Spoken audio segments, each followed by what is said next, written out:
मेरा नाम पूजा है। उम्र 28 साल। फिगर 28 के आसपास है। शादी को अभी 3 साल हुए हैं। मैं एक साधारण सी घर की औरत हूँ, लेकिन अंदर से थोड़ी नटखट भी हूँ। लोग कहते हैं मेरी आंखों में एक चमक है जो देखने वाले को अटका देती है। मेरे पति का नाम विकास है। वो सरकारी नौकरी में है। दिन भर ऑफिस और शाम को घर।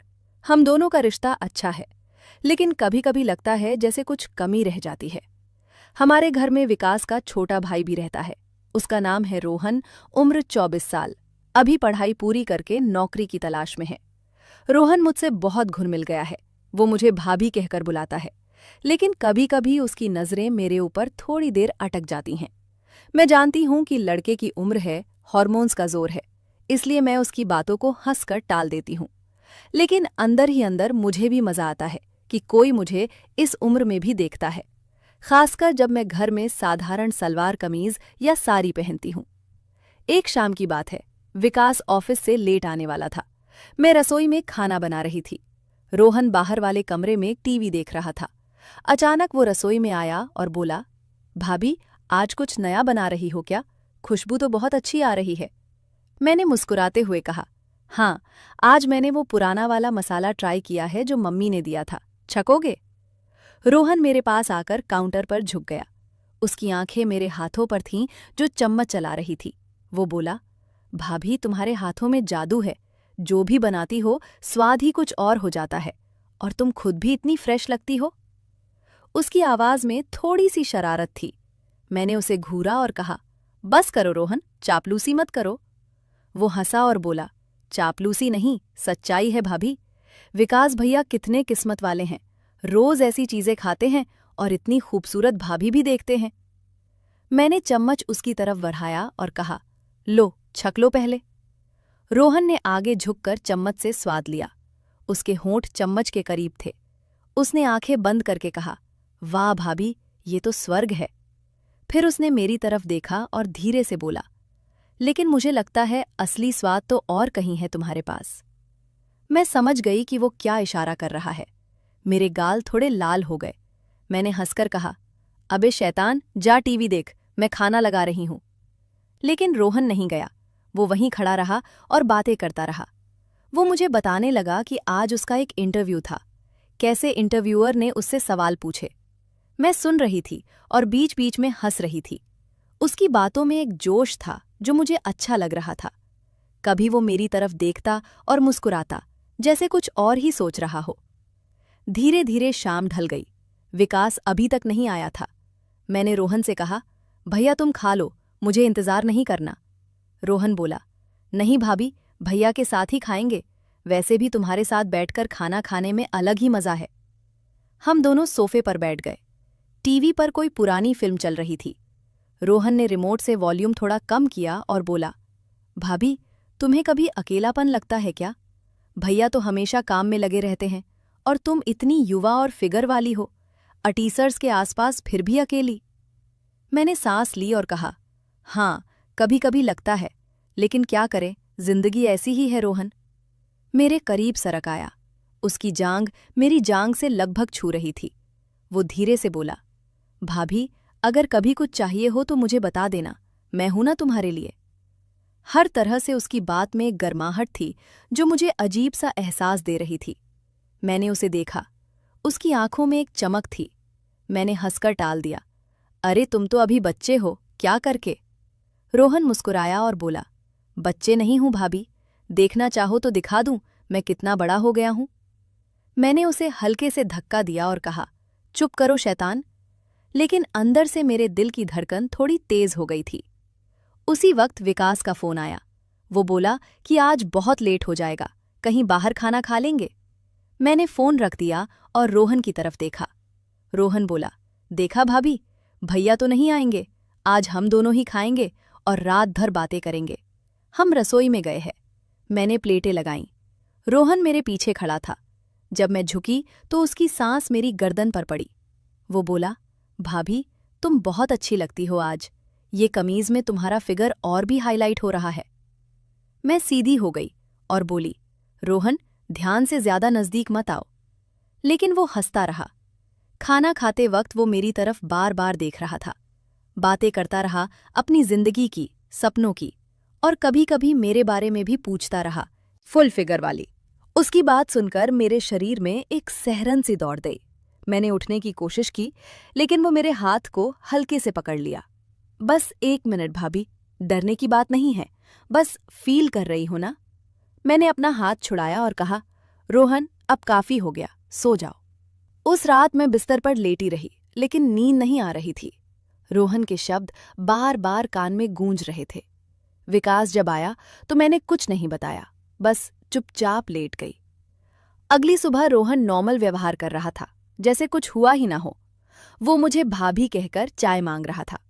मैंने भी नॉर्मल रहने की कोशिश की, लेकिन अब हमारे बीच एक अजीब सा खिंचाव पैदा हो गया था, जो रोज बढ़ता जा रहा था। दिन भर मैं घर के काम करती रही, लेकिन मन कहीं और था। रोहन जब भी पास से गुजरता, मेरी नज़र उसकी तरफ चली जाती। वो भी कभी कभी मुस्कुराता देता और धीरे से कहता, भागी आज बहुत हॉट हो।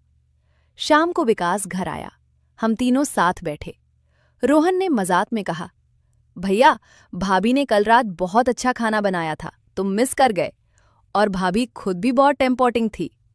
विकास हंसा और बोला, अच्छा तो आज फिर बना दो पूजा। मैंने हाँ कह दिया, लेकिन अंदर से मुझे लग रहा था कि रोहन कुछ और ही इशारा कर रहा है। रात को खाना खाते वक्त रोहन ने मेरे पैर के नीचे अपना पैर रख दिया। मैंने उसे घूरा, लेकिन वो बेपरवाह था। विकास कुछ नहीं समझा। धीरे धीरे दिन बीतते गए। रोहन की बातें बढ़ती गई। कभी वो मुझे, भाभी तुम्हारी कमर कितनी पतली है, फिगर परफेक्ट है, कह देता। कभी, आज तुम्हारी ड्रेस में तुम बहुत हॉट लग रही हो, 36 वाली लाइन क्लियर दिख रही है। मैं डांटती, लेकिन अंदर से एक अजीब सी खुशी भी होती। धीरे धीरे दिन बीतते गए। रोहन की बातें बढ़ती गईं। कभी वो मुझे, भाभी तुम्हारी कमर कितनी पतली है, फिगर परफेक्ट है, कह देता। कभी, आज तुम्हारी ड्रेस में तुम बहुत हॉट लग रही हो, 36 वाली लाइन क्लियर दिख रही है। मैं डांटती, लेकिन अंदर से एक अजीब सी खुशी भी होती। एक दिन दोपहर को विकास ऑफिस चला गया। घर में सिर्फ मैं और रोहन थे। मैं कपड़े सुखा रही थी छत पर।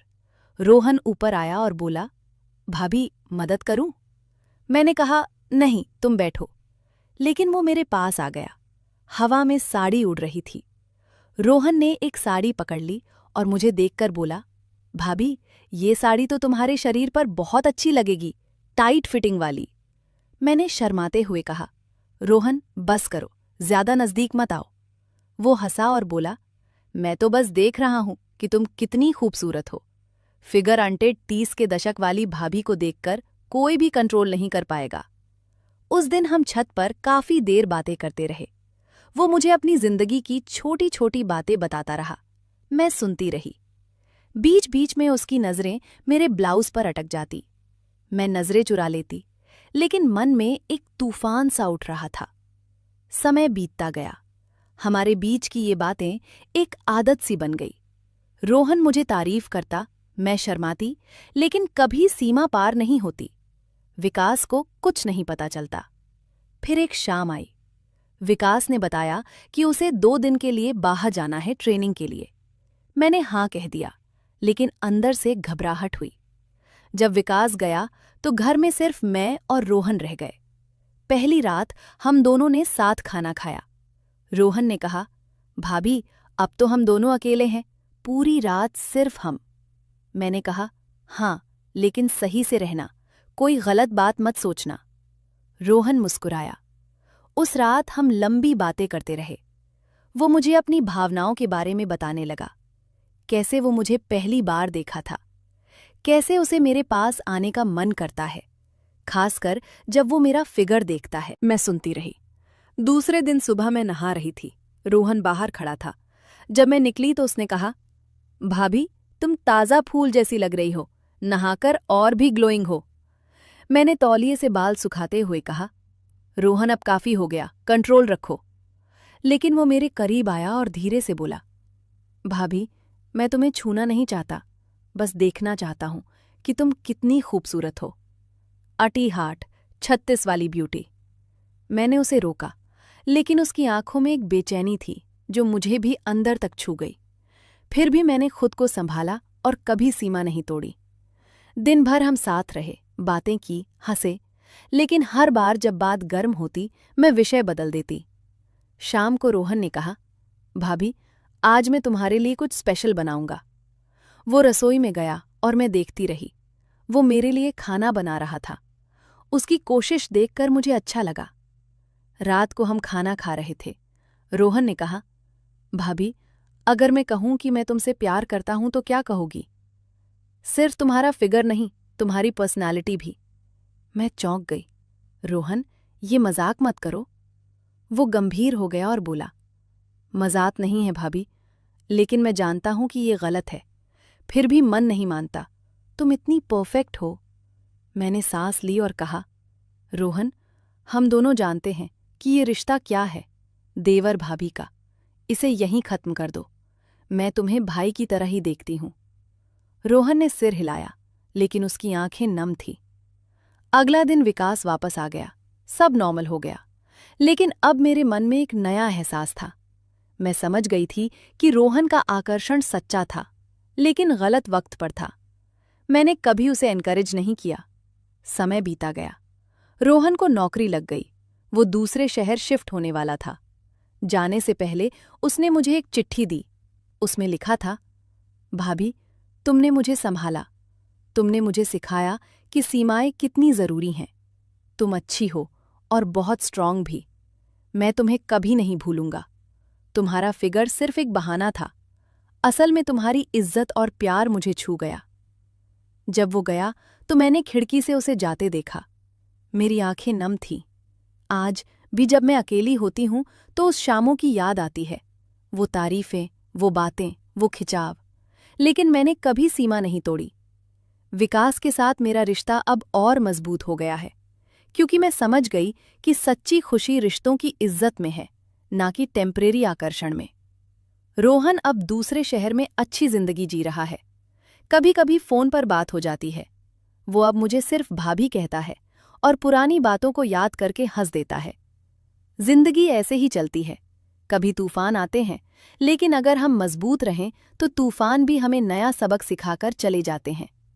आकर्षण होना स्वाभाविक है,